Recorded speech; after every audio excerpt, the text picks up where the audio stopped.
C'est parti.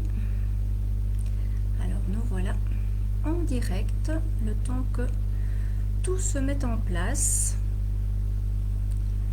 Voilà, impeccable. Bien. Voilà. Alors c'est parti pour cette soirée dans laquelle je vais vous parler des peurs, mais pas que. Donc je vais laisser le temps aux gens de se connecter. Voilà, je vois que ça commence à arriver. Alors pour les personnes qui sont là, bienvenue. Et si vous pouviez me mettre en commentaire, déjà pour que je vois si je vois vos commentaires, d'une part, et puis d'autre part, est-ce que vous m'entendez? Est-ce que vous me voyez? C'est déjà vérification d'usage par rapport à la technique et à la technologie. Donc si vous pouviez me mettre en commentaire un petit pouce, un OK pour me dire si vous m'entendez bien, si vous me voyez bien. C'est quand même la base et le principal. Alors, comme suite à la dernière fois, j'avais dû arrêter le live. Donc ça, c'est la petite anecdote. J'avais dû arrêter le live parce que, j'ai eu des petits problèmes techniques. On a essayé de régler tout ça. Aujourd'hui, il y a le câble, donc plus de Wi-Fi. Donc j'espère que ça devrait bien fonctionner. Mais donc si vous pouvez juste me mettre en commentaire, alors déjà que je vois si je vois vos commentaires et puis surtout si vous m'entendez et si vous me voyez. Ça, c'est vraiment le principal. Voilà, pour le moment, je vois encore rien. Donc voilà, un petit pouce, un petit OK. Si vous pouviez juste... Donc ce soir, soirée pour parler des peurs, mais pas que. Voilà, bonsoir Annick, merci beaucoup pour ton commentaire. Donc au moins je vois les commentaires. Est-ce que tu peux juste me dire si tout fonctionne au niveau du son, au niveau de l'image? Comme ça je suis sûre que tout est OK. Donc bonsoir en tout cas et bienvenue à celles et ceux qui nous rejoignent en ce moment. Donc comme je l'expliquais, nous allons parler ce soir des peurs et d'une méthode qui s'appelle NERTI, pour aider à libérer les peurs justement. Alors le mot peur est un peu restrictif, donc vous allez voir, si vous avez l'impression que ça ne vous parle pas vraiment parce que vous vous dites je n'ai pas de peur, je serai un peu curieux et je resterai jusqu'au bout de la présentation parce que vous allez voir qu'on va élargir un petit peu et que du coup ça va probablement vous concerner plus que prévu. Alors, dites-moi aussi, parce que ça m'intéresse, je suis curieuse, dites-moi aussi d'où vous venez. C'est toujours intéressant de voir si finalement on reste dans nos... voilà, bonsoir, ça fonctionne super bien. Merci Cynthia, et puis merci d'être à nouveau là. Pour moi c'est OK. Coucou Carole. Bien, donc ça a l'air de fonctionner. Super. Alors on va encore attendre, donc je découvre encore la technique. Bien. Super, super. Donc dites-moi un petit peu, Annick, Cynthia, Carole je connais, mais voilà, les Landes, super, bien. Et c'est toujours intéressant, comme je disais, de voir si on reste finalement localisé aux gens qu'on connaît et à notre région, ou si finalement, on arrive à toucher un petit peu plus de monde, un peu plus loin. Donc ça, c'est toujours très très chouette. Bien, merci en tout cas pour vos commentaires, tout fonctionne. Alors, si vous avez de Toulouse, Cynthia, si vous avez des questions, donc en cours de route, mettez-les dans les commentaires. Si je sais que j'y répondrai plus tard dans la présentation, je le ferai à ce moment-là. Et si pas, je répondrai à votre question en cours de route. Donc, n'hésitez pas à la reposer si jamais je ne la vois pas tout de suite. Mais rassurez-vous, j'essaierai de répondre à toutes les questions. Donc, bienvenue en tout cas aux nouvelles personnes qui sont présentes. On va encore attendre quelques minutes avant de rentrer dans le vif du sujet. Alors, j'espère que ça vous interpelle. Dites-moi peut-être aussi si en fait vous connaissez déjà... Annick me dit je t'ai un peu suivi sur les défis et j'ai apprécié tes vidéos, merci beaucoup, ça fait toujours du bien d'avoir du retour, alors dans un sens ou dans l'autre pour pouvoir améliorer tout ça. Donc très très chouette. Dites-moi aussi un petit peu eh bien, si NERTI, vous en aviez déjà entendu parler ou si c'est la première fois. Et puis aussi si cette problématique des peurs, eh bien, ça vous concerne.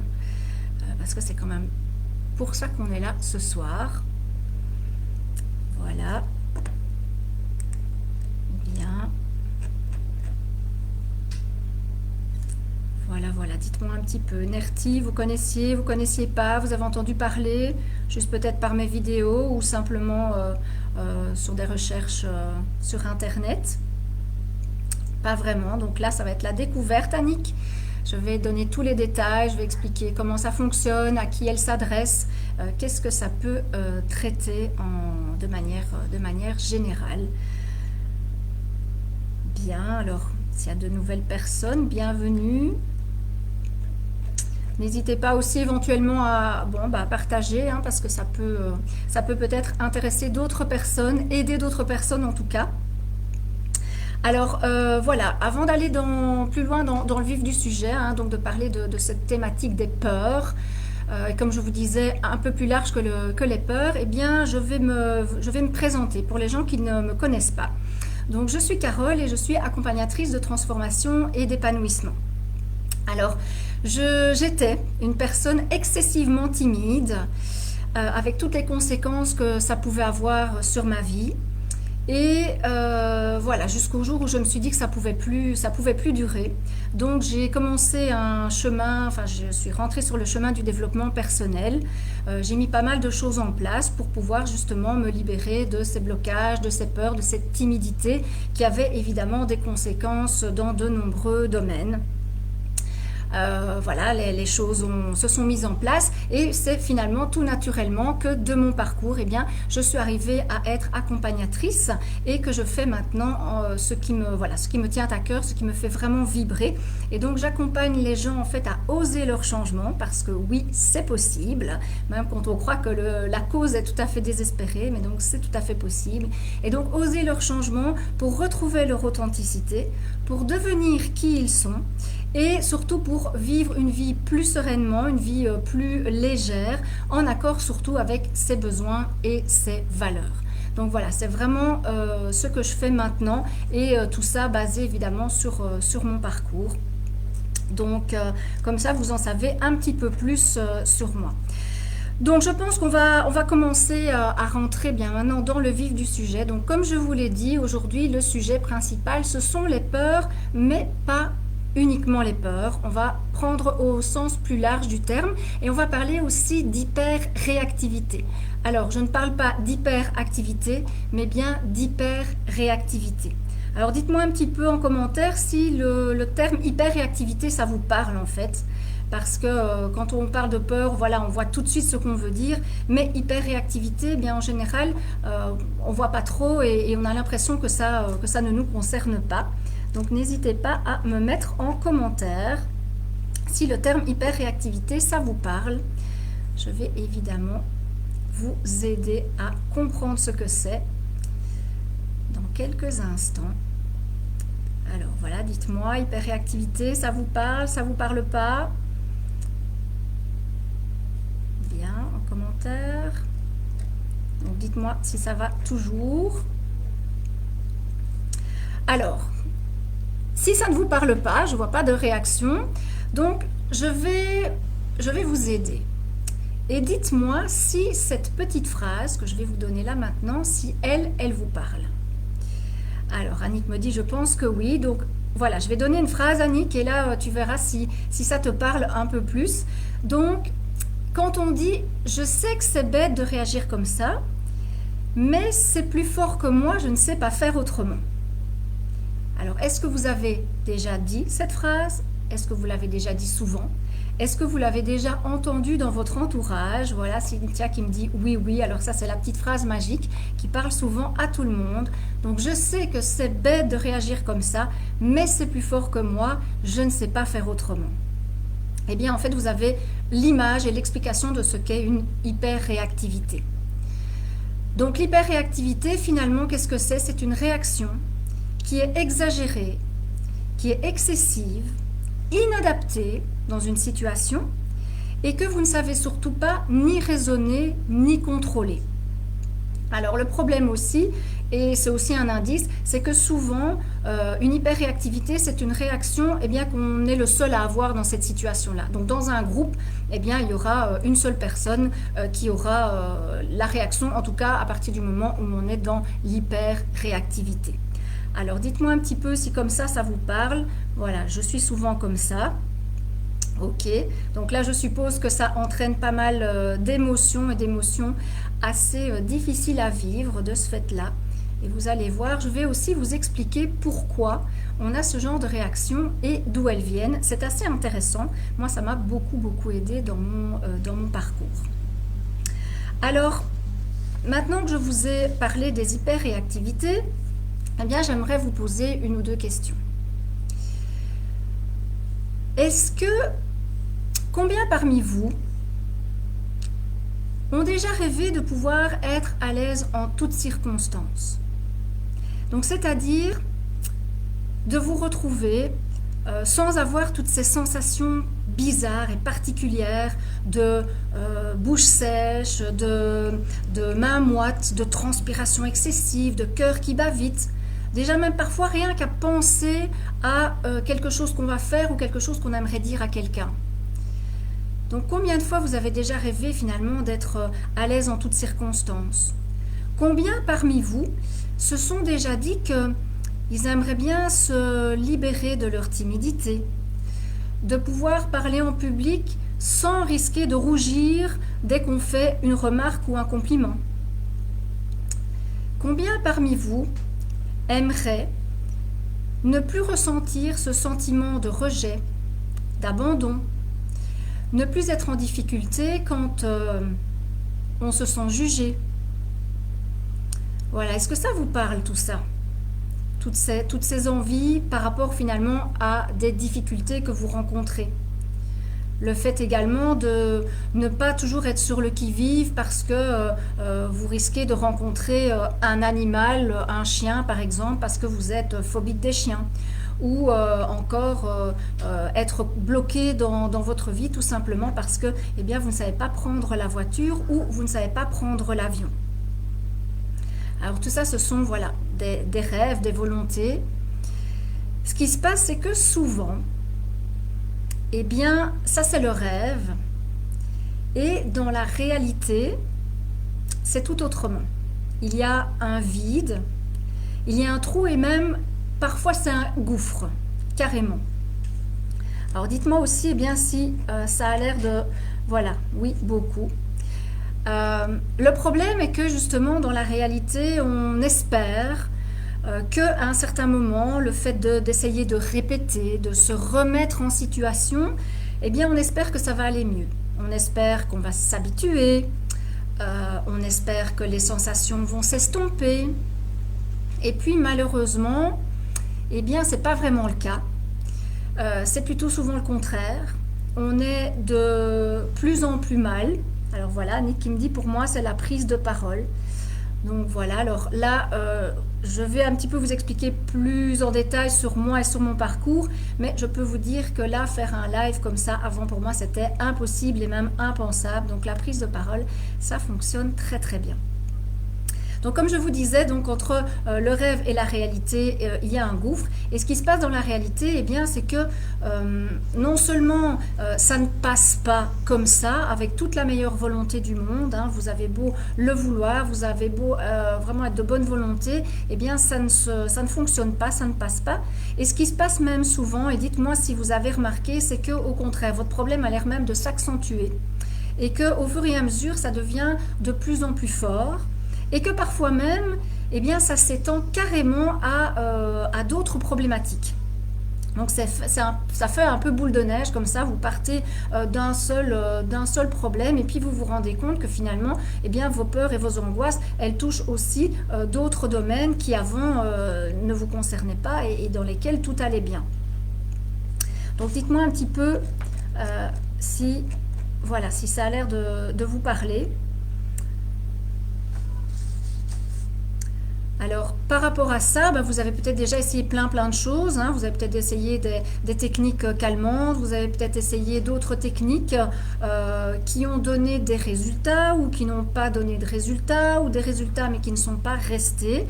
Et donc finalement, on se retrouve à être plutôt désespéré et même ça devient compliqué de se dire qu'on est peut-être condamné à vivre ça toute sa vie.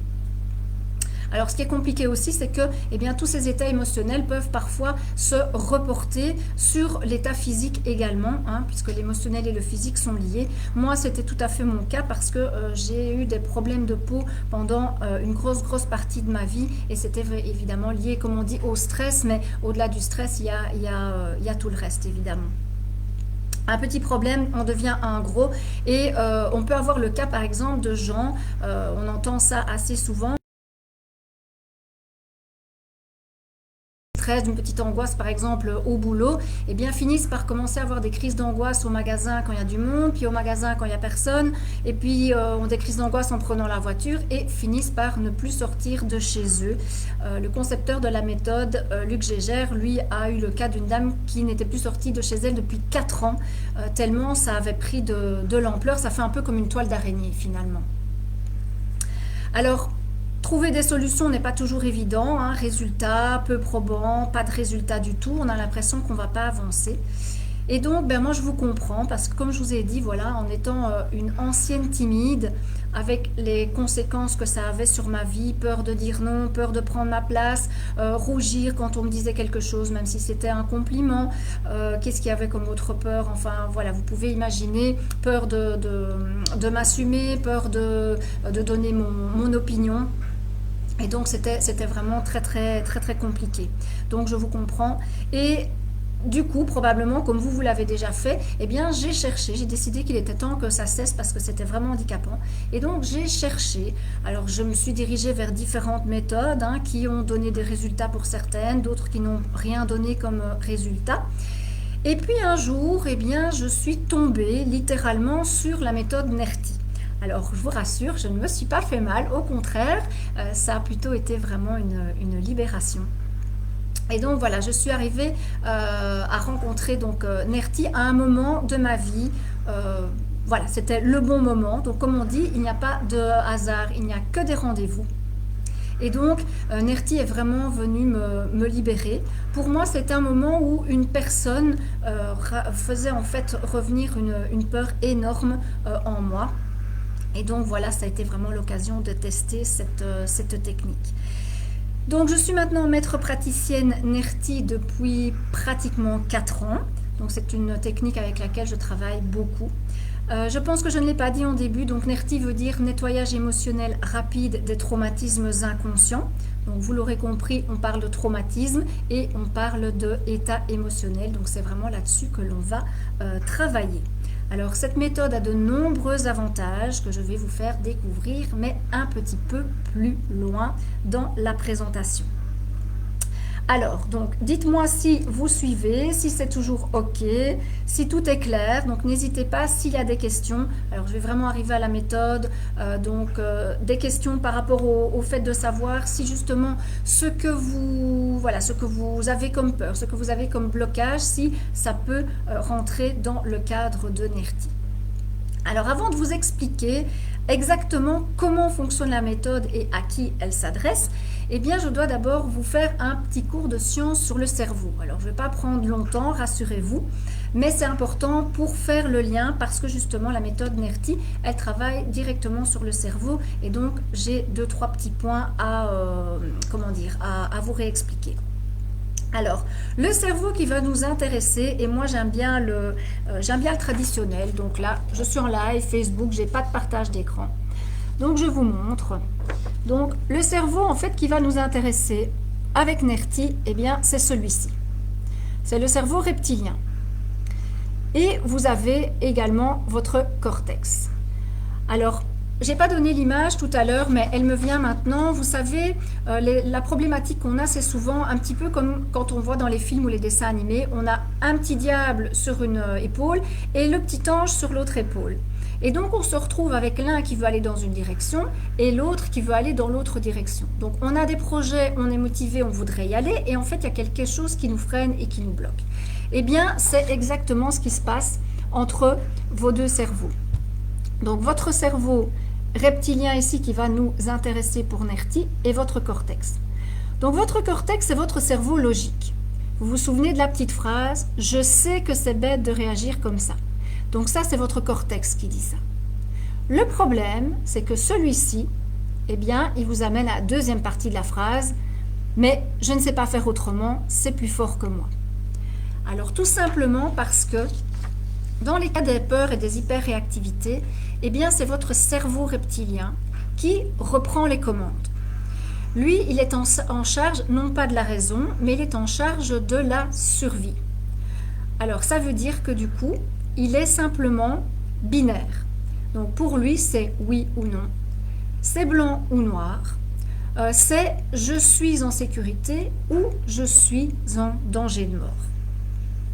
Et le problème, voilà, c'est qu'on a beau raisonner, c'est lui qui prend les commandes parce que, évidemment, nous sauver de la mort, ben, finalement, c'est son rôle premier.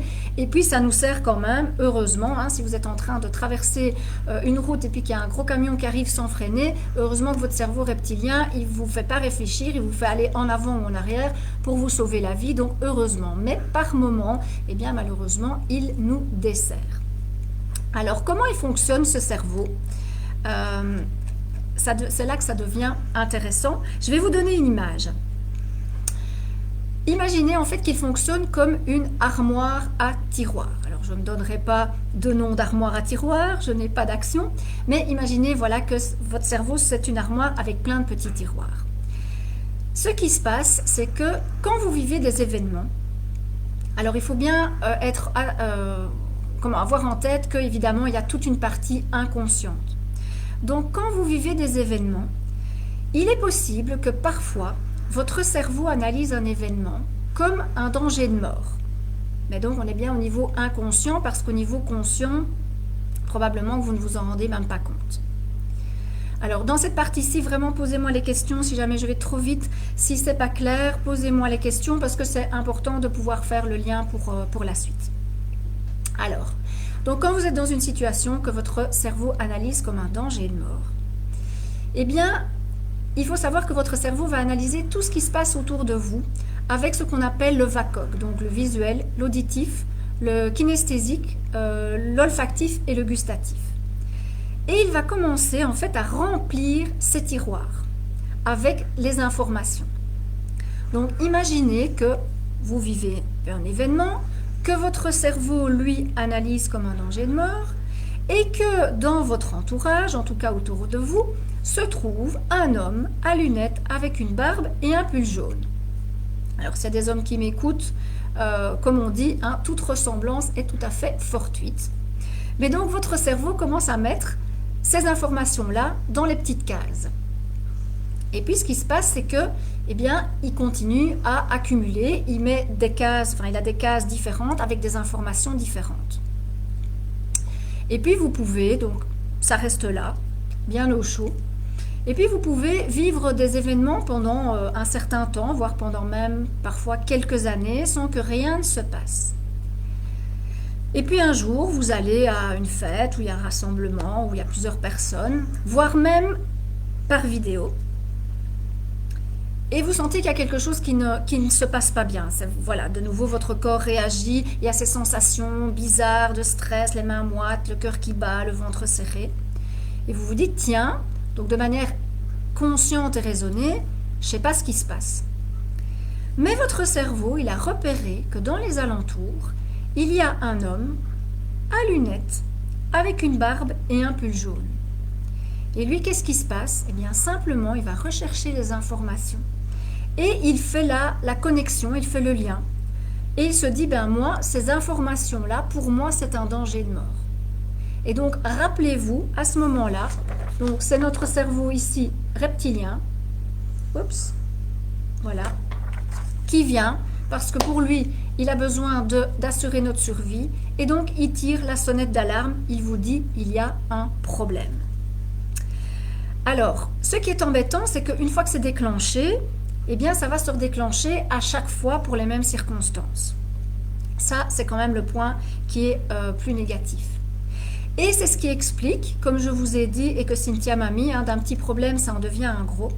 Parce que chaque fois que vous vous retrouvez dans une situation de stress, eh bien votre cerveau continue en fait à analyser autour de lui tout ce qui se passe et continue à remplir le tiroir.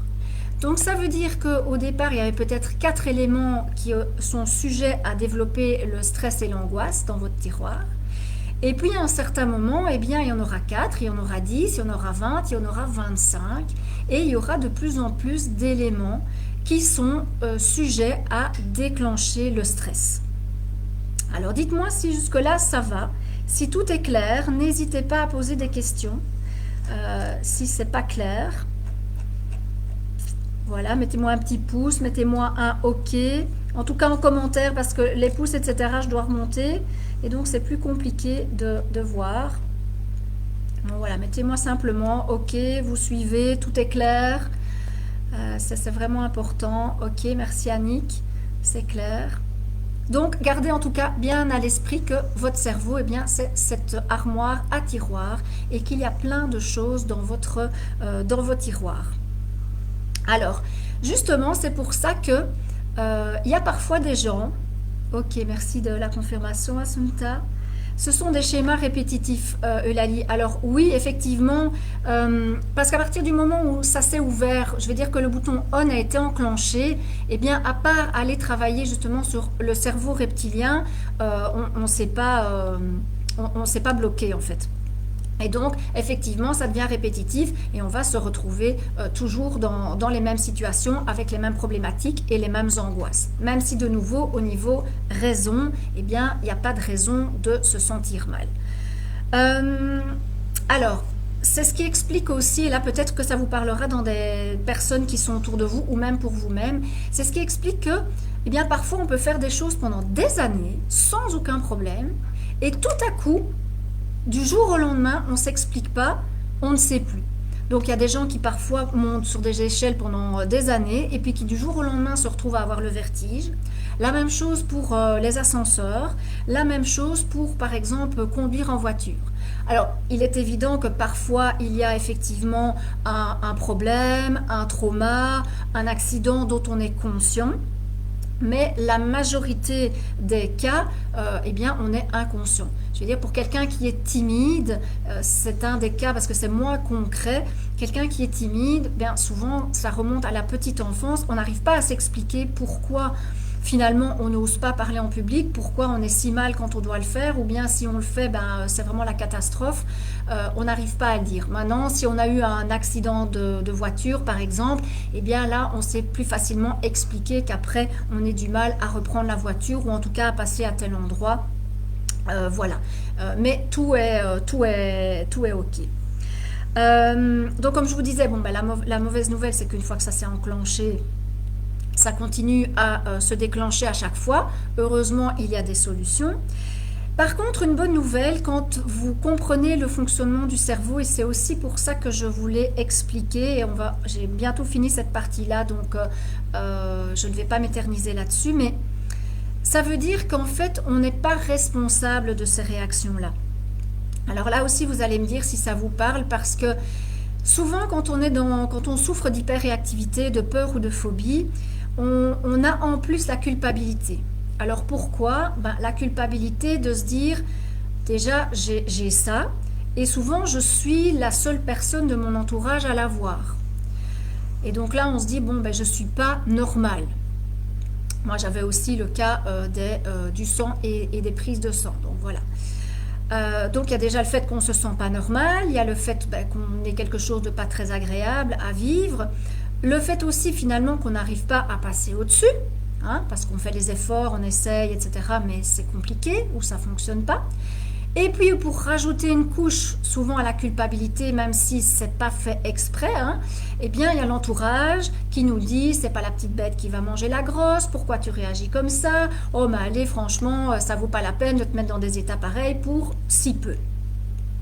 Voilà, donc dites-moi si ça vous connaissez soit des personnes ou si ça vous parle par rapport à ça. Et donc on est souvent, déjà très mal par rapport à l'hyperréactivité, mais en plus de ça, on culpabilise de toutes les raisons que je viens de vous donner, donc c'est pas très très chouette.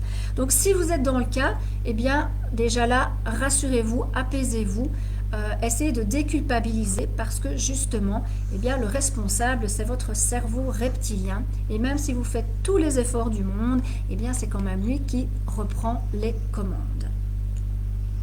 Alors, donc si tout va bien, voilà, ok, merci Eulalie, c'est vrai, Annick, le petit pouce, voilà.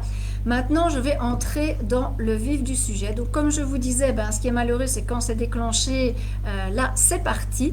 Mais heureusement, eh bien, il y a des solutions. Alors, vous en avez peut-être déjà rencontré.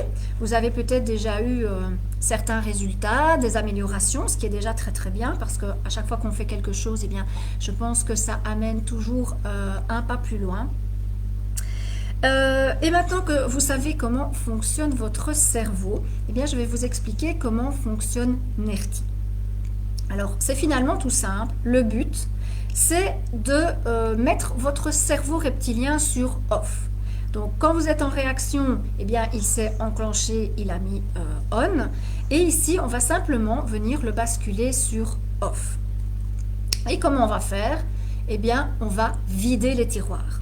Donc on va retirer, voilà, me mettre dans des états pour des choses pas importantes. C'est tout à fait ça. Alors ta tête, Cynthia va te dire, ben oui, c'est pas important, je vois pas pourquoi je me mets dans ces états-là. Et en fait, il n'y a rien à faire. Le corps, il réagit tout seul et on sent tout ce qui se passe à l'intérieur. Alors donc comme je vous dis, comme tu as certainement des tiroirs dans lesquels ton cerveau a mis des informations et lui à chaque fois que tu es dans ces situations-là, eh bien pour lui c'est une catastrophe et il tire la sonnette d'alarme. Donc ici, le but c'est qu'il ne tire plus la sonnette d'alarme et pour qu'il ne puisse plus, pas facile à dire, pour qu'il ne puisse plus faire de comparaison, eh bien on va venir vider les tiroirs. Alors j'ai mon petit copion pour ne rien oublier. Alors, en séance, comment ça fonctionne? C'est assez simple. Étant donné que quand on est en situation de stress, d'angoisse, il y a des sensations qui apparaissent dans notre corps. C'est d'ailleurs ça qui vous fait dire que vous êtes en stress, parce que si vous n'avez pas de sensations, en général, vous êtes OK. Ici, moi, si je commençais à bégayer, si je commençais à trembler, à chercher mes mots, à ne pas savoir, à devenir toute rouge, eh bien, là, je pourrais me dire que je suis en stress. Ici, eh bien, tout va bien, même s'il y a quand même un petit peu d'adrénaline, parce que c'est ça qui fait le truc. Donc, il y a des sensations et pendant la séance avec NERTI, c'est là-dessus qu'on va travailler. Donc, uniquement sur les sensations qui apparaissent dans le corps. Donc le but, c'est de venir avec la problématique qui vous préoccupe. Alors, au fur et à mesure de mon expérience, je peux remarquer que je classerai les problématiques en deux catégories. Il y a les problématiques qui sont, je vais dire, très claires. La peur du noir, la peur du chien, la peur d'autres animaux, la peur de conduire sur autoroute, qui sont des choses plus concrètes. Et puis, il y a toutes les problématiques et les angoisses liées à l'état d'être. Je vais l'appeler ça comme ça. Plutôt, on va dire, les thématiques de développement personnel.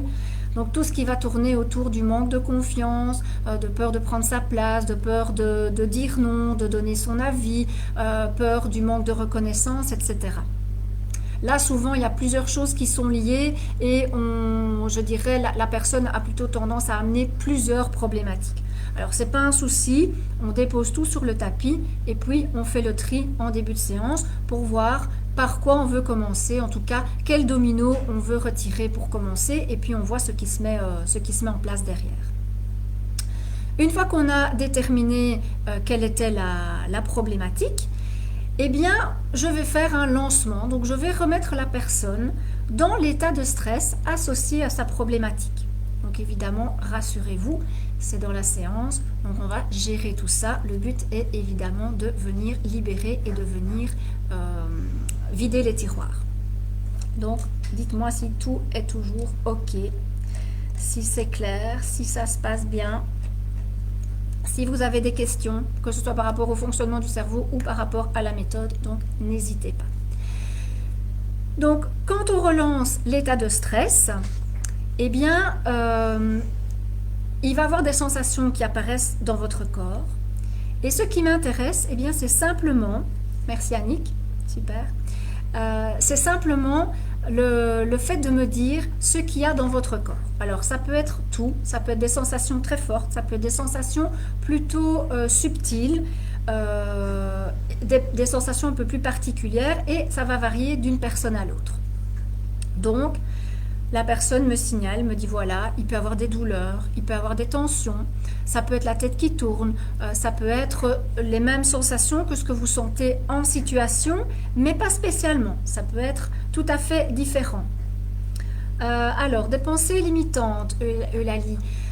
Évidemment, on va travailler sur les croyances, oui, les croyances limitantes. Alors attention qu'une pensée c'est conscient et que ici on va travailler sur beaucoup de choses qui sont inconscientes. Mais on peut avoir les deux évidemment. Hein. On peut travailler sur des choses dont on est conscient et puis on peut travailler sur des choses alors dont on est conscient du problème, mais je dirais on n'est pas conscient de sa racine.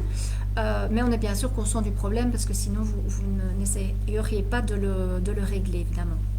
Mais on travaille bien sûr sur tout ce qui est limitatif, hein, les croyances limitantes. Et donc le but donc dans la séance va être de venir m'expliquer quelles sont les sensations. Donc la séance c'est simplement un échange verbal. Alors ça n'est pas de l'hypnose, même si forcément comme la personne va se connecter à ses sensations, elle peut se retrouver dans un état où elle est vraiment en intériorité, mais on n'est pas du tout dans l'hypnose. Et donc il y a juste un échange, il n'y a pas de toucher, il n'y a pas de massage, et c'est juste la personne qui va me dire voilà j'ai ceci, cela, la tête qui tourne, j'ai une lourdeur là, j'ai une douleur au genou. Moi je vais venir la faire focaliser sur les sensations qui sont les plus intéressantes pour le déblocage. Et ensuite, eh bien, ce qu'il faut faire, c'est juste laisser faire. Alors c'est ça en fait toute la magie de la technique. C'est ce qui est à la fois simple et parfois un peu plus compliqué pour certaines personnes qui seraient un peu plus dans le contrôle, mais c'est vraiment de laisser faire. Donc quand on observe ces sensations, il faut savoir que, eh bien, si vous les laissez faire, elles vont faire un cycle et puis elles vont disparaître d'elles-mêmes. Alors que si on les calme, on ne fait, si vous voulez, que remettre le couvercle au-dessus d'une casserole d'eau bouillante. On ne fait que calmer et c'est toujours là. Tandis que si on laisse faire, en fait, ça finit par disparaître. Donc, pour vous donner une image, c'est un petit peu comme si vous aviez une bouteille de boisson gazeuse que vous mélangez et puis vous ouvrez le bouchon. Alors là, tout le monde sait ce qui se passe. Hop, ça explose, ça sort. Donc, imaginez que là, vous êtes en moment d'hyper-réactivité. Donc si on est plutôt dans une pratique pour calmer, qu'est-ce qu'on va faire? C'est en train de sortir, on reprend le bouchon, on referme la bouteille et on attend que ça se calme. Donc ce qui se passe, c'est que oui, ça va se calmer, mais il y aura toujours du liquide à l'intérieur de la bouteille. Donc quand vous allez ressecouer la fois prochaine et vous allez réouvrir, eh bien de nouveau, ça va sortir. La grosse différence avec Nerti, c'est qu'au lieu de calmer, justement, on laisse faire jusqu'au bout. Donc, on secoue, on ouvre le bouchon et vous laissez tout le liquide sortir. Donc, quand il n'y a plus de liquide, vous pouvez remettre le bouchon. Vous pouvez secouer la fois d'après et ouvrir le bouchon.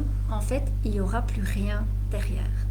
Donc ça, c'est vraiment pour vous montrer l'image entre le fait de calmer, parce que quand on calme, c'est vraiment dit voilà, c'est là, et je calme, c'est oh là là, je ne veux pas que ça arrive, etc. Et puis finalement, ça ne fait que vous exploser à la figure. Tandis qu'avec Nerti, on va dire ok, j'ouvre et on laisse exploser. Donc le but est de laisser faire les sensations. Alors quand je dis exploser, les sensations en séance n'explosent pas, mais c'est le fait de les laisser faire. Donc elles peuvent prendre un petit peu plus d'ampleur. Donc imaginez que vous avez la tête qui tourne.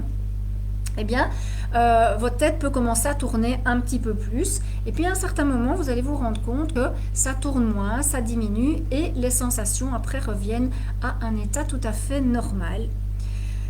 On va faire plusieurs passages comme ça jusqu'au moment finalement où en fin de séance, quand on veut relancer l'état de stress, comme on a enlevé tout ce qu'il y avait dans le tiroir, finalement eh bien, comment votre corps ne réagit plus et votre cerveau finalement n'associe plus votre problématique à un stress. Donc si dans le tiroir on enlève les infos monsieur à lunettes avec une barbe et un pull jaune, eh bien la prochaine fois que vous vous retrouvez dans un événement, comment dire, avec ce genre de personnes en face de vous, eh bien il n'y a plus rien qui va se passer. Alors en fait le fonctionnement du cerveau, c'est pour vous expliquer aussi que quand vous regardez, donc c'est ça que je vous expliquais tout à l'heure, parce que là on est beaucoup dans le cas, on est un petit peu moins en présentiel, mais on est par vidéo, et donc que ça peut aussi, votre cerveau peut aussi faire réagir par vidéo. C'est exactement comme quand vous regardez un film, eh bien le film il vous donne des émotions et des sensations, alors que vous savez que c'est qu'un film et que c'est pas vrai. Moi personnellement, les films d'horreur, c'est impossible à regarder. J'ai beau me dire c'est un film d'horreur, ce sont des trucages et des montages, c'est pas possible pour moi. Mon cerveau, pour lui, c'est réel et c'est absolument pas possible. Donc c'est comme ça que ça fonctionne. Alors, voilà, est-ce que vous avez des questions par rapport à comment se passe la technique? Est-ce que tout est clair? Alors j'avais une idée de quelque chose que je devais vous dire, je l'ai oublié, mais c'est pas grave, ça reviendra après. Donc l'avantage ici, c'est que finalement ce sont les sensations qui travaillent pour vous. Une fois qu'elles sont là, vous les laissez faire, elles travaillent pour vous et c'est tout facile. Alors, ce qui est important quand même de savoir, c'est que, merci Annick pour ta confirmation, c'est qu'on va travailler ce qui est pathologique. Donc, on est des êtres avec des émotions. Donc, travailler avec Nerti ne va pas nous enlever nos émotions. Hein, il est évident. Donc, par exemple, si vous êtes en voiture et que à cause d'un chauffeur, vous êtes à 2 doigts de frôler l'accident. Voilà, qu'est-ce qui va se passer? Logique, vous allez avoir une poussée d'adrénaline, vous allez avoir un stress et peut-être même que vous allez être en colère contre cette personne-là. Mais une fois que c'est passé, eh bien, ça retombe. Ça, c'est tout à fait normal. Maintenant, ce qu'on appelle état pathologique, eh bien, c'est par exemple quelqu'un qui va se mettre en colère, eh bien, pour rien du tout. La moindre chose que vous allez lui dire, voilà, la personne va se mettre en colère. J'ai eu notamment un monsieur qui est venu, c'était un homme. Alors, je souris, mais je vous expliquerai pourquoi après. Voilà, ça me fait sourire parce que c'était un monsieur. Et c'est un monsieur qui est venu parce qu'à un certain moment, il a déclenché vraiment des accès de colère. Il y a eu un événement dans sa vie qui a fait que, eh bien, à la moindre chose, il réagissait vraiment et il me disait, voilà, une fois que je suis en colère, je monte là et j'ai beaucoup de mal à descendre. Et donc, il était venu pour régler ce problème de colère. Donc là, on est vraiment dans un cas qui est pathologique. C'est comme la jalousie, alors qu'on soit un peu jaloux, qu'on soit un peu, voilà, méfiant, ou c'est tout à fait normal. À partir du moment où c'est la jalousie maladive et que finalement, ça nous fait à nous beaucoup de mal, eh bien là, on peut travailler ça aussi. Mais donc, comme je vous disais, on ne va pas enlever toutes les émotions parce que ça, c'est pas possible. Donc, si on vit un deuil, on va être triste, c'est normal. Donc, après une séance Nerti, il ne faut pas venir dire « Oui, mais je vis un deuil, je suis triste, c'est pas normal, j'ai fait Nerti ». Non, pas du tout, évidemment. Alors, je vous parlais tout à l'heure des avantages de la technique. Alors, c'est là que ça devient intéressant. Donc, de nouveau, dites-moi si vous avez des questions, n'hésitez pas. Alors, les avantages de la technique, le premier avantage, c'est qu'elle est rapide. Alors, rapide dans quel sens? Au niveau d'une séance, il faut compter environ 1 heure. Ça dépend des personnes, mais il faut plus ou moins compter 1 heure. Alors, certaines séances vont un petit peu plus vite. Plus longtemps, c'est rare, mais plus vite, voilà, ça dépend de comment la personne entre dans la séance et la technique. Alors, quand je dis rapide aussi, c'est que en général, une séance suffit pour un problème. Alors, je vais quand même mettre les précautions d'usage, comme pour tout, hein, ça ne fonctionne pas à 100%, ça ne fonctionne pas avec certaines personnes, donc voilà, mais en général, effectivement, une séance amène déjà d'excellents résultats. Alors de nouveau peut-être, hein, entre une problématique, comme je disais tout à l'heure, qui est plus concrète, comme j'ai peur des chiens, et une problématique avec laquelle il y a plus de choses qui gravitent autour, on aura un peu des résultats différents. Simplement pourquoi? Parce que là où il y a plusieurs choses qui gravitent autour, eh bien voilà, il y a plusieurs choses à travailler, à nettoyer, c'est normal. Par contre, un autre avantage de la technique, c'est que justement, quand vous avez, je dirais, un milkshake, un melting pot de problématiques, eh bien, il se peut qu'en en travaillant une seule, eh bien, en fait, il y en ait d'autres qui se libèrent si elles ont la même racine et si vous voulez, les informations de base sont les mêmes dans le même tiroir. Alors, c'est aussi dû au fait que l'on a tendance à attirer ce que l'on pense et donc on a tendance à renforcer nos croyances quand ça arrive. Alors là, on est vraiment au niveau des croyances, ça c'est vrai, donc ta croyance, tu as tendance à attirer ce qui va venir la renforcer et forcément tu vas le croire d'autant plus. Donc ça c'est vraiment le phénomène d'attirer les croyances. Donc effectivement, par exemple, si tu es une personne qui souffre de la blessure de rejet, eh bien tu vas attirer des gens qui vont venir te montrer qu'elle est à travailler. Maintenant, une fois qu'elle est travaillée, et sur les blessures de rejet, d'abandon, donc les blessures émotionnelles, ça fonctionne très très bien. Ce qui va se passer en fait avec Nerti, c'est qu'on prend du recul, on prend un détachement. Et à partir du moment où finalement la blessure elle est guérie, ben, il n'y a plus de raison que les gens viennent appuyer dessus. Donc probablement qu'il y a certaines je vais dire, relations qui vont changer, les gens ne vont plus être les mêmes, ou alors ben, c'est simplement en fait qu'on ne le vit plus comme étant un rejet. Donc j'ai une cliente qui était venue parce qu'elle avait de la difficulté quand elle n'avait pas de reconnaissance. Et je pense que c'est 3 semaines après qu'elle soit venue pour sa séance. Et bien justement, je lui ai demandé comment ça allait. Et elle m'a dit, bon écoute, ça a l'air d'aller. En tout cas, je n'ai plus rencontré de situations dans lesquelles j'ai eu mon problème de manque de reconnaissance. Alors voilà, je ne sais pas si vous serez de mon avis, mais en général, quand on souffre du manque de reconnaissance, qu'il n'y ait pas de situation en 3 semaines qui nous a mis dans la situation de souffrir de ça, ça me paraît un peu bizarre. Et donc pour moi, je lui ai dit, bah oui, ou simplement, c'est que tu ne vis plus la situation comme étant telle. Et donc c'est ok. Après que la personne, finalement, vous rejette, entre guillemets, ce qui est important, c'est comment vous sentez par rapport à ça. Donc effectivement, il a dit, bah, à partir du moment où on va travailler sur ta croyance, qu'on va nettoyer ça par rapport à la croyance, eh bien, il n'y aura plus de raison que tu attires ce qui va venir la renforcer puisqu'elle n'existera plus. Voilà.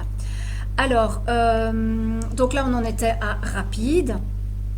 Donc comme je vous dis, alors ce qui peut aussi arriver avec Nerti, c'est que comme avec beaucoup de pratiques et de thérapies, hein, on est tous comme un oignon avec différentes couches. Il est évident en plus que plus on avance en âge et qu'on a accumulé des expériences, qu'on a accumulé des situations, des événements, des croyances, eh bien à ce moment-là, ça s'accumule de plus en plus. Et donc on est comme un oignon. Alors ce qui peut arriver avec Nerti, c'est que parfois on vient pour une problématique, alors qui paraît importante ou pas, c'est pas le sujet. Mais en tout cas, c'est, disons, celle qui vient, celle qui se montre sur le moment où on décide de la travailler. Et que le fait de travailler cette problématique-là, eh bien, on va enlever une couche de l'oignon. Et que parfois, il y a des choses qui sont peut-être plus puissantes, plus fortes, et que ce n'était pas le moment de les travailler, qui étaient cachées, mais qui se disent, ah maintenant, waouh, hein, on a libéré, la place est libre et je viens me montrer. Donc ça peut arriver et donc à ce moment-là, eh bien, c'est la raison pour laquelle je dis en général une séance suffit. Mais s'il y a un autre problème qui vient se montrer derrière, évidemment, on fait une séance sur le problème suivant. Alors, ce qui est intéressant aussi, c'est que c'est définitif. Donc, vous l'aurez compris, quand on retire les informations du tiroir, le tiroir il est vide, le cerveau ne fait plus de comparaison, et voilà, effectivement, ça se passe, c'est définitif. Alors ça, c'est assez comique parce que dans mes clients, c'est vrai que je demande d'avoir du retour, hein, parce que les problématiques sont tellement variées et diverses que j'aime bien avoir le retour des gens. Alors il y en a, il me faut un retour parfois le lendemain, parfois une semaine après. Et puis il y a les gens qui sont peut-être un petit peu plus sceptiques, un peu plus cartésiens, qui attendent et qui parfois me reviennent après 3-4 mois pour me dire, écoute, j'ai attendu parce que je voulais voir si ça durait, mais je peux te confirmer effectivement que je vais toujours aussi bien et donc que ça dure. Donc voilà, c'est bien définitif. Alors, ce qui peut arriver parfois, je n'ai encore jamais eu le cas, mais si en nettoyant, voilà, on a nettoyé une problématique et que vous revivez, je dirais, un trauma qui ressemble, à ce moment-là, votre cerveau, il recrée et il remet des informations dans un tiroir et il recrée un trauma en fait. Mais c'est un autre trauma, c'est pas celui qu'on a travaillé. Alors, je vous l'ai dit, un autre avantage, c'est la libération multiple. Alors qui peut aussi parfois ne rien avoir à voir. Et donc tant mieux si ça se passe. Donc j'ai par exemple une dame qui était venue parce qu'elle était vraiment très stressée d'apprendre à sa fille à conduire. Donc c'était assez handicapant évidemment pour lui apprendre.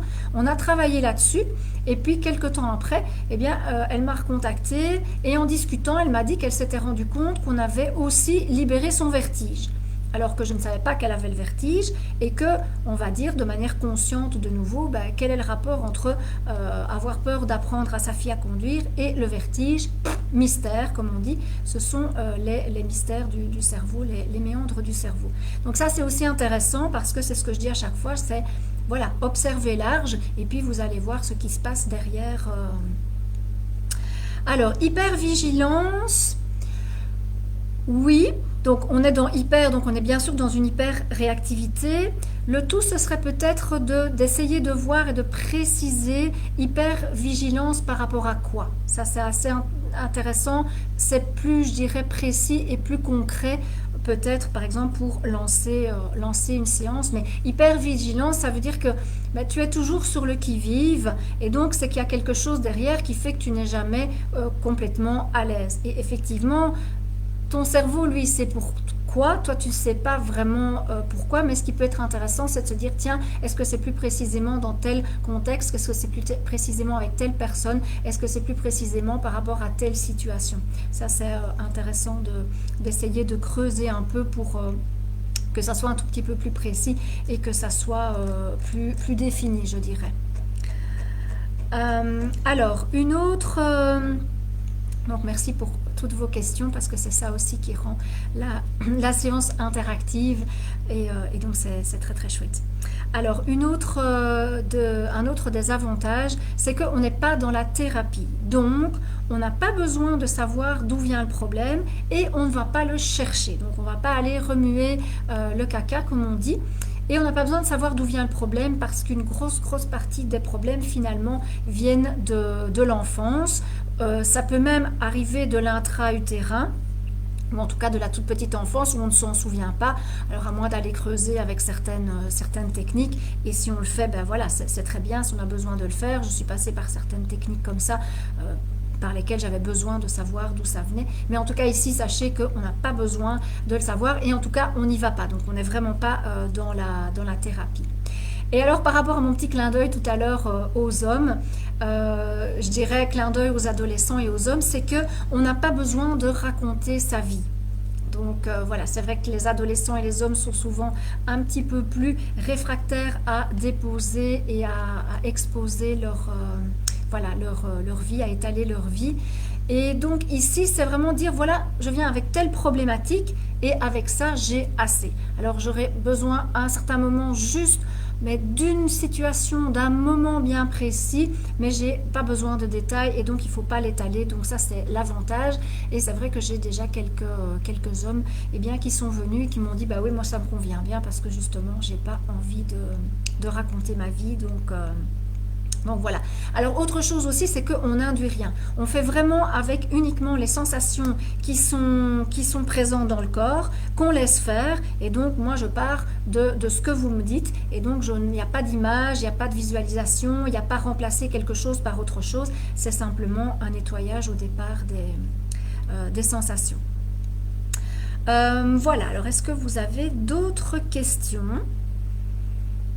Là, je vais partir aussi, je vais vous donner maintenant d'autres exemples. Alors, je ne sais pas si dans vos problématiques, voilà, vous avez envie de demander et de savoir si justement on est dans l'hyperréactivité. Alors les séances, elles se font les deux. Ça fonctionne en présentiel et ça fonctionne à distance également. J'ai déjà fait les deux et j'ai les mêmes résultats que ce soit à distance ou en présentiel. Et évidemment, pour les gens qui sont plus loin, par vidéo, ça fonctionne très très bien aussi. Voilà, c'est vrai que je devais le préciser, mais comme ça, la question a été posée. Merci Annick. Alors pour les exemples, je vous en ai déjà donné, cité quelques-uns comme ça. Donc les blessures émotionnelles, ça fonctionne très très bien. Alors on est aussi, donc comme je disais, surtout les émotions très fortes et qui se déclenchent, je dirais pour un rien. Donc la jalousie maladive, les accès de colère. Un de mes premiers Kobe, ça a été ma maman pour les araignées. Alors ça, souvent, ça parle aux femmes.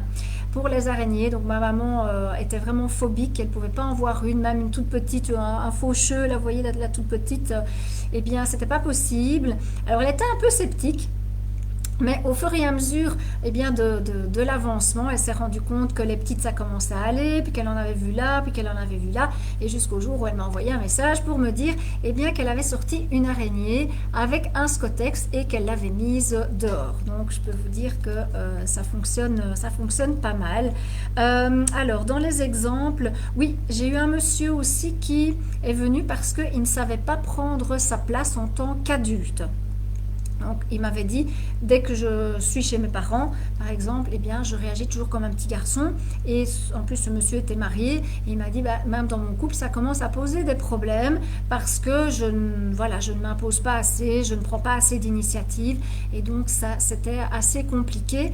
Et ce monsieur est venu, donc, voyons, en fait, pour verbaliser la problématique, ça peut être quelque chose, voilà, je ne sais pas prendre ma place en tant qu'adulte. On va dire, c'est pas une peur à laquelle on penserait comme ça, mais en le verbalisant, pour lui, ça lui parlait, et donc c'était tout à fait ok.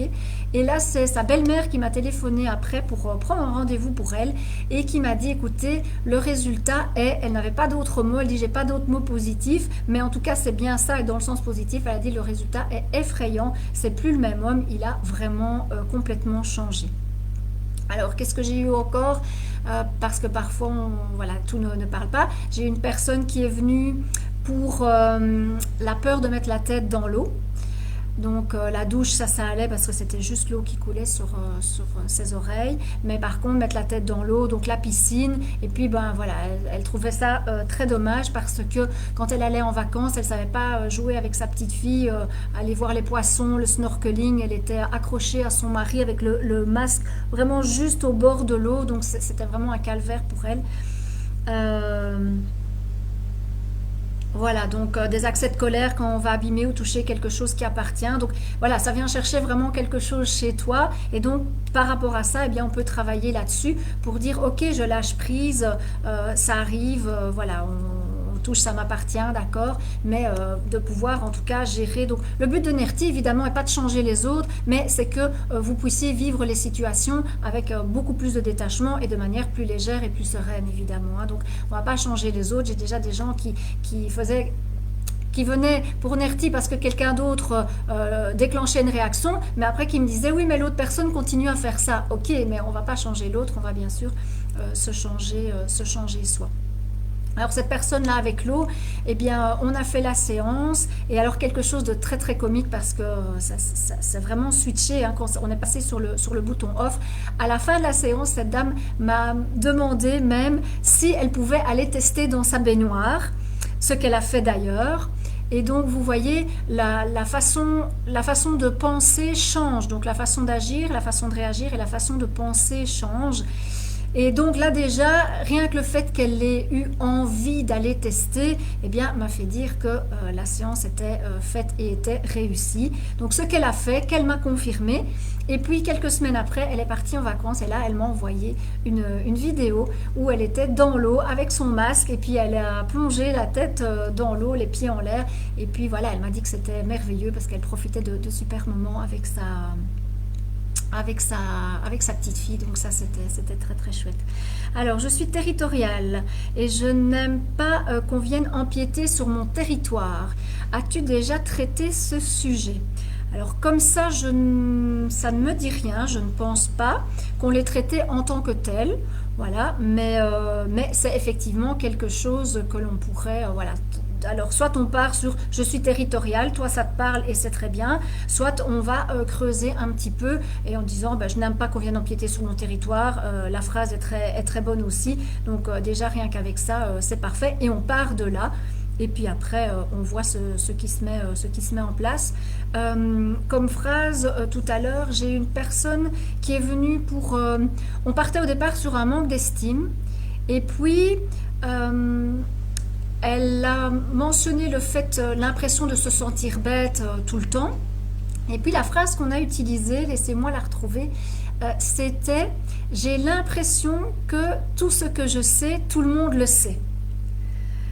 Et donc, du coup, voilà, elle avait vraiment cette impression de se sentir bête à chaque fois qu'elle disait quelque chose et que finalement quelqu'un d'autre connaissait déjà ou en savait un petit peu plus, elle se sentait bête. Donc vous voyez, on peut vraiment, c'est verbalisé comme ça vous convient. Donc ici, à Sunta, on part sur je suis territorial ou je n'aime pas qu'on vienne empiéter sur mon territoire et c'est tout à fait ok.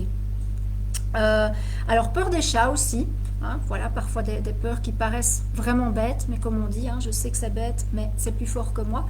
Alors là, pour la peur des chats, j'ai un petit chat, donc c'est mon assistante et ça me permet de vérifier si ça a fonctionné. Et alors, il y a les peurs bizarres. Donc maintenant que je vous ai expliqué comment fonctionne le cerveau, que vous voyez un petit peu les associations qu'il fait, eh bien, ça peut être, j'ai une dame qui malheureusement a annulé son rendez-vous, n'est pas venue finalement, mais j'aurais été curieuse de voir le résultat. C'est une dame qui avait peur des fleurs. Donc vous voyez, il n'y a vraiment pas de peur bête. Je connais une autre personne qui a peur de tout ce qui est relativement volant, mais qui a peur des papillons. Alors quand on n'a pas peur des papillons, c'est vrai qu'on pourrait se dire, oh, on a peur d'un papillon. Eh bien oui, elle a peur des papillons. Alors par exemple la phobie des guêpes, hein, on va arriver en été, ça peut être vraiment très très bien, même si forcément on est toujours un peu sur ses gardes parce qu'on sait bien que c'est jamais très agréable de se faire piquer par une guêpe, mais en tout cas pour travailler tout ce qui est réaction vraiment excessive. Voilà, j'ai un monsieur qui est venu, c'est un chauffeur de train qui avait envie de passer formateur et qui était un grand timide, donc qui chaque fois que lui était en formation et devait prendre la parole, eh bien, se retrouvait tétanisé. Et donc pour devenir formateur, il m'avait dit je sais que j'ai les compétences, je sais que j'ai tout ce qu'il faut, et là c'est pas possible, je bloque. Donc voilà, je dirais un peu en gros oui, la procrastination aussi, hein, toujours reporter ce qu'on fait, remettre à plus tard, que ce soit les factures, que ce soit voilà, ouvrir un certain courrier, etc. Donc ça fonctionne très bien aussi. Donc j'ai un peu fait le tour du sujet. Là, je vous ai donné des exemples. S'il y en a d'autres qui me viennent, eh bien, je le dirai. Maintenant, je ne sais pas si vous avez encore des questions. Merci en tout cas déjà pour toutes celles que vous avez posées. J'espère que ça a éclairci votre lanterne. Alors, voilà, je dirais les deux choses, alors pas choses, mais les deux types de personnes pour lesquelles Nerti ne peut pas beaucoup aider, c'est les personnes qui sont sceptiques et qui ont besoin de savoir d'où ça vient. Alors forcément, si elles le savent, tant mieux, mais il faut savoir qu'on ne va pas aller chercher avec Nerti. Et Nerti n'est pas non plus une séance où on va aller parler et échanger pendant 1 heure, comme du coaching. Donc ça, s'il y a des personnes qui ont besoin de parler pendant 1 heure, eh bien, c'est pas vers Nerti qu'il faut se tourner. Alors, voilà, donc si je comprends bien, la personne ne fait qu'observer ses sensations, tout à fait. Donc ça se fait les yeux fermés pour quand même être en introspection. Et les laisse les unes après les autres s'estomper. C'est vraiment tout à fait ça, c'est vraiment le résumé.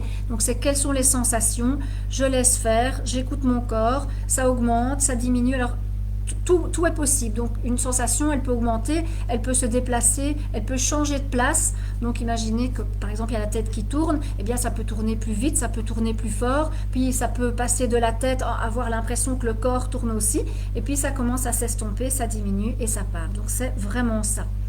Alors qu'est-ce qui se passe avec les pensées? Justement, là on descend vraiment dans les sensations.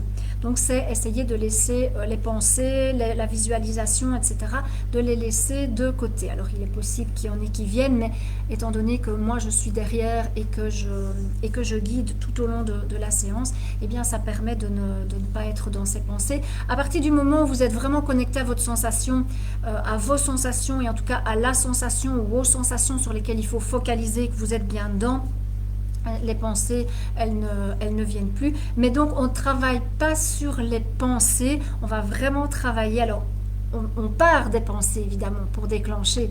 Mais après, dès qu'on est dans les sensations, alors c'est comme les émotions, évidemment, surtout s'il y a des émotions, c'est les laisser sortir et surtout pas les réfréner, les rentrer. Mais même s'il y a des sensations, des émotions qui sortent, pardon, eh bien, on va toujours ramener à ce qui se passe dans le corps et laisser faire les sensations, quelles qu'elles soient. Hein, ça peut être subtil, ça peut être très fort, donc tout est variable d'une personne à l'autre, ça change vraiment. Donc voilà. Ah oui, alors ce qui peut se passer aussi, et ça c'est pas mal non plus, c'est que quand on a réglé un problème, eh bien, il y a des prises de conscience qui sont faites. Alors, soit sur un autre problème qu'il faudra régler, mais voilà, ça vient comme ça, ou alors même, ben, voilà, il y a des choses qui s'ouvrent, on ouvre les possibilités, on voit un petit peu plus clair dans un problème, ou pour prendre une décision. Donc, c'est un peu tous les avantages que Nerti apporte. Alors, voilà, moi je dirais, donc on en est déjà à 1 heure, hein, ça passe vite et d'autant plus quand il y a de l'interaction, donc merci beaucoup pour ça. Moi je pense vraiment avoir fait le tour de la question. Ah oui, alors j'ai pas eu la question et j'y ai pas pensé. Au niveau des enfants, ça fonctionne, mais je dirais, alors pas avant 10 ans parce qu'avant le... Je vais revenir sur ta question, Eulalie. Alors, pas avant 10 ans, parce que le cerveau n'est pas encore prêt à travailler avec cette méthode-là. Bon, 10 ans, on a déjà essayé. Ce qui se passe, c'est qu'il faut vraiment un enfant qui puisse quand même se connecter à ses sensations. Et les exprimer. Alors celui qui sait le faire, ben, c'est très bien parce que le cerveau n'est pas formaté comme les adultes qui sont dans le contrôle, donc c'est vraiment bien, ça passe super bien. Je dirais la plus jeune avec qui je l'ai fait et que ça fonctionnait très bien, c'était une petite jeune fille de 12-13 ans, et là elle rentrait dans la technique, ça se passait vraiment très très rapidement, et donc parfois avec les ados justement on peut faire plusieurs libérations sur une même séance parce que ça va très vite. Les adultes, comme je vous dis, on a quand même accumulé, les couches se sont entassées, le cerveau est un peu plus formaté, on est plus dans le contrôle, donc là en général on traite un problème, une séance. Alors, justement, donc Eulalie, je ne comprends pas comment ça peut être en danger de mort alors qu'il n'y a pas de raison de mourir, différent du traumatisme où on a failli mourir. Alors, pour reprendre, s'il y a eu un traumatisme où on a failli mourir, il est là, on en est bien conscient, on est bien d'accord, ça donne des conséquences par la suite, et là on le sait, et on peut travailler avec Nerti, on va travailler sur le traumatisme sans aucun problème. Alors, c'était pour pas trop rentrer dans les détails, mais je vais vous donner un exemple pour vous expliquer ça. Ce qui se passe, c'est que quand vous vivez une situation, et c'est pour ça que vous pouvez avoir plusieurs personnes qui vivent la même situation, avec une qui va déclencher une hyperréactivité et l'autre pas. Alors, votre cerveau, il va analyser la situation comme en danger de mort, tout simplement parce qu'à un certain moment, dans cet événement-là, il va avoir une déconnexion, mais qui passe tout à fait inaperçue. Donc c'est comme si vous aviez, comme si vous tombiez dans les pommes, mais ça peut être une microseconde, donc c'est tout à fait, on ne s'en rend pas compte. Donc il ne faut pas spécialement avoir frôlé la mort, ou il ne faut pas spécialement être tombé dans les pommes pour que le cerveau associe votre situation à un danger de mort. Et donc ce sont des micro-comas. Voilà, vraiment des micro-comas dont vous ne vous rendez pas compte. Mais dans le cas où le cerveau fait ce micro-coma, c'est à ce moment-là qu'il considère la situation comme un danger de mort. Donc, 2 personnes vont vivre la même situation ou vont faire, par exemple, la même chute, le même style de chute. Il y en a une qui aura ce micro-coma et donc le cerveau va analyser ça comme un danger de mort et donc va mettre en place toutes ces infos dans le tiroir, et l'autre ne l'aura pas et donc ne développera pas d'hyperréactivité. Donc on est bien d'accord qu'on est au niveau de l'inconscient, on est au niveau du reptilien, on n'est pas du tout dans le conscient et dans la raison. Donc voilà, Eulalie, dis-moi si c'est clair, si j'ai bien répondu à ta question, si c'est plus clair. Comme ça je vois si Alors, c'est vrai qu'il y a un exemple que j'utilise pour expliquer ça parfois. Donc, imaginez les enfants, et c'est pour ça qu'on dit souvent que justement, il y a beaucoup de choses qui se passent dans la petite enfance. Ben, enfant, on a tous commencé à quatre pattes, puis on s'est levé, et on a fait je ne sais pas combien de chutes pour apprendre à marcher. Eh bien justement, je pense qu'à ce moment-là, on a tous vécu X micro-coma et on a emmagasiné pas mal de choses déjà à cette période-là de notre vie. Alors parce que quand on tombe, bah, parfois on se fait mal, parfois on se fait pas mal, on tombe, il se passe rien, on se relève, mais si le cerveau a voilà, à zapper, à déconnecter, eh bien à ce moment-là, on crée en tout cas une programmation à l'hyperréactivité. Parce qu'il y a des tiroirs qui, heureusement, ne s'ouvrent jamais. Il y a des tiroirs qui se vident tout seuls, parce que normalement, ça devrait se faire. Et puis, bah, malheureusement, il y a ceux qui ne se vident pas et qui finissent par s'ouvrir. Alors, un petit exemple, eh bien, c'est par exemple un enfant qui apprend à marcher, qui est dehors au moment où son papa tond la pelouse. Eh bien, il tombe. Il ne se fait pas mal, il se relève, tout passe inaperçu, mais son cerveau a fait un micro-coma. Il a analysé, et là, qu'est-ce qu'il entend? Le bruit de la tondeuse, l'odeur de l'herbe, par exemple. Et avec plaisir, Assunta. Merci à toi, en tout cas, pour tes questions. Merci pour ta participation. Et donc, il va analyser donc, tout ce qu'il y a autour. Alors, peut-être les fleurs, hein, comme la personne là qui avait peur des fleurs. Ça se met dans un tiroir et puis imaginez que cet enfant, eh bien, il finit par... Donc, il grandit et puis à un certain moment, on lui dit « Tiens, tu vas gagner de l'argent de poche, tu vas aller tondre la pelouse. » Et là, il commence à tondre la pelouse et il ne sait pas pourquoi, après 3 mètres, tétanisé, il ne peut plus. Donc là, on va lui dire « Mais enfin, qu'est-ce que tu fais, Léna? Tu fais ton intéressant, etc. » Et en fait, il ne peut pas contrôler, c'est simplement parce que à l'époque où il était petit, qu'il est tombé quand son papa tondait, eh bien son cerveau qui a fait un micro-coma a associé l'odeur de l'herbe et la tondeuse à un danger de mort. Et puis une fois que l'ado se retrouve dans la situation, eh bien là, ça déclenche et c'est plus possible pour lui.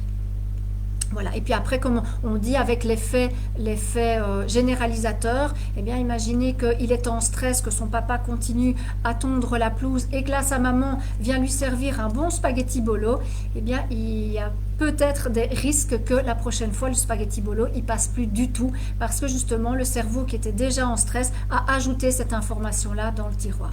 Et donc voilà comment ça se généralise. Donc voilà, ben écoutez, moi je pense que cette fois-ci j'ai vraiment fait le tour de la question. Si vous avez encore des questions, n'hésitez pas. Si vous avez des questions par la suite, n'hésitez pas à me contacter via ma page, via mon adresse mail qui est carole@carole-baudoul.be. Donc Baudoul c'est B-E-A-U. Donc, NERTI, donc nettoyage émotionnel rapide des traumatismes inconscients. Donc, vous voyez, dans le titre, il y a bien le mot inconscient. Donc, si évidemment vous voulez reprendre votre vie en main, si vous voulez ne plus être le sujet de vos émotions difficiles, si vous voulez ouvrir les possibilités, si vous voulez pouvoir vous réaliser, si vous voulez pouvoir prendre la parole en public et aller au-delà de votre timidité, je peux vous assurer que les gens qui me connaissaient avant n'auraient jamais imaginé que j'aurais été capable de faire ce que je suis en train de faire. Eh bien, NERTI est peut-être la solution pour vous.